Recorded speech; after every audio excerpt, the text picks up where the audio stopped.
So now we're going on to the wrap. And it's a bit windy out here, so it's going to be a little tough to hear, but this is the part that is always a little more fun than it might ought to be. So this is the ribs after a little over 2.5 hours on the smoke. As you can see, it's got a nice cooked quality to it. Bones are sticking out pretty nicely. These are almost done. Really just need a little bit of a finish. Now, as you can see right here, what we have is some honey and brown sugar laid out on the foil. And this is the key part. So, what I'm going to do is I'm also going to spritz this stuff with apple cider. Now, the ribs have already gotten a spritz one time, just to get that bark a little bit more moist and add a little bit more color, as you can see throughout the meat. So, when doing this, you always want to do it meat side down,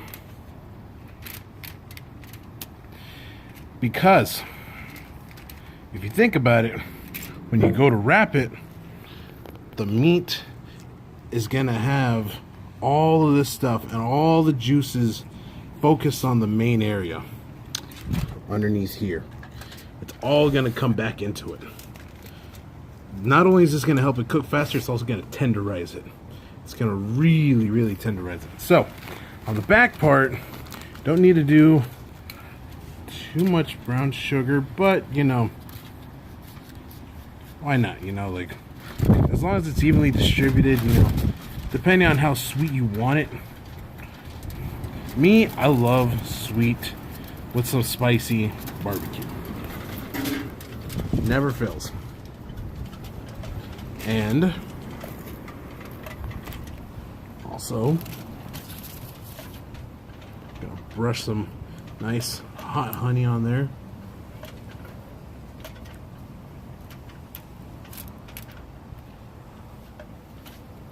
Maybe should have done this first.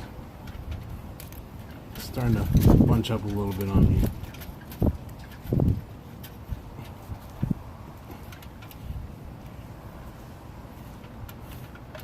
But this isn't so bad, because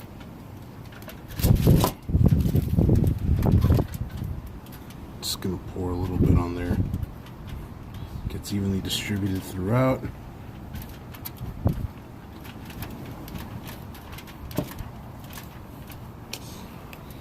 Now, all the ribs have gotten a spritz, but I'm going to try something a little bit different. What I'm going to do is take the apple cider, pour some onto here,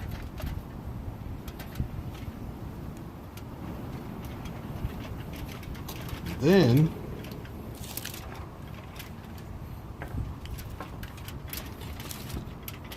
for the wrap, we're going to do this. Now this is going to be, you know, this is what a lot of guys do. Sometimes they'll even add barbecue sauce at this point. We're not going to do that just yet. We're just going to give it a nice wrap up. We're going to close off one of the ends.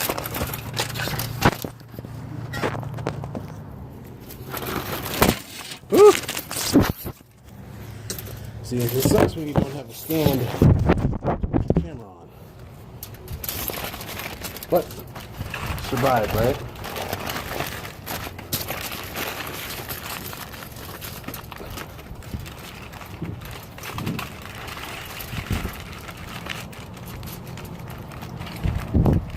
Now, we're going to leave part of this open because, actually going to sacrifice one of these other foils that I had planned for the other one.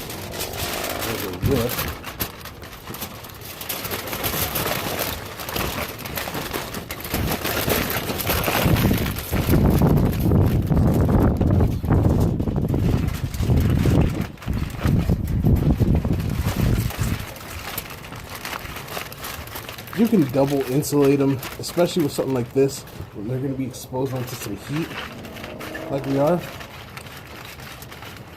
You can afford to do that. So, now the end is secure. You're going to want to make sure you have not too much running space in this case, because what we're going to do is take the cider and pour it into the wrap. Now, you saw how the meat wrapped inside down, or the hillside, whatever you want to call it. It's like that because all of this stuff is getting reabsorbed into the meat, and it's going to caramelize like you've never seen anything caramelized before. So with this, that's how you do, that's one way of doing your ribs barbecue style. Now what I'm also going to do for these other ones, I'm going to do something I've never done before. I'm going to do one with the works, full competition works. I'm also going to do one, no honey, no brown sugar, but made with Texas own jank sauce. I'm going to brush that on. When I first started doing these cookouts in the back, one of the first things I did was rub them down with barbecue sauce as I was going to wrap them. So that's what I'm going to do. They're going to be wrapped in the foil, brushed up with barbecue sauce, and cooked that way. And then I'm going to have another one with just the dry rub. No cider, no anything. It's going to be a complete dry rub, cooked all the way through, but in the foil. That way it tenderizes.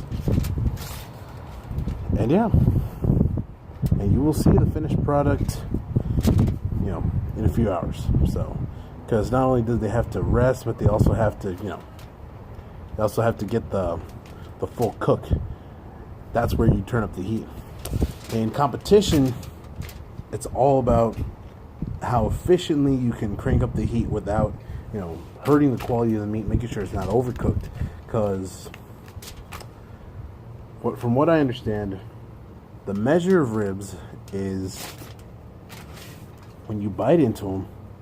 For one, they can't be fall off the bone. That's points off. Unless they're eating it with a fork, that's a deduction right off the bat. If they're starting to fall off the bone, some people like them fall off the bone. If you're cooking them at home, yeah, by all means, have it your way. But in this case, what you want to look for is when you bite into it, and you know what,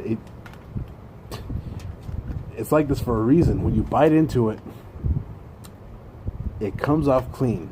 That part that that you bit off, it comes clean off the bone, but the meat stays on the bone, stays tender. Holds its, has its, keeps its integrity, is what I want to say. The meat keeps its integrity, but then once it's in your mouth, once you bite it off, clean off the bone, the other meat's still there. Once it's in your mouth, it starts falling apart. And I've done ribs to that point before, where they're, it's just like falling apart. Like as you're chewing, it's like, oh, almost melt in your mouth. That good, But you have to rest your ribs. That's the key. So I'm gonna do those other ribs, fully wrapped. Probably, just single layer. Not gonna have to double insulate it, because with this, it's kind of necessary. So gonna be jankified, I guess. With the sauce on the other rib, the other rack, and the other one's gonna be completely bare. So yeah, expect that later on, because I'm gonna be enjoying myself, enjoying this afternoon, and cooking it up with you guys. So stay tuned.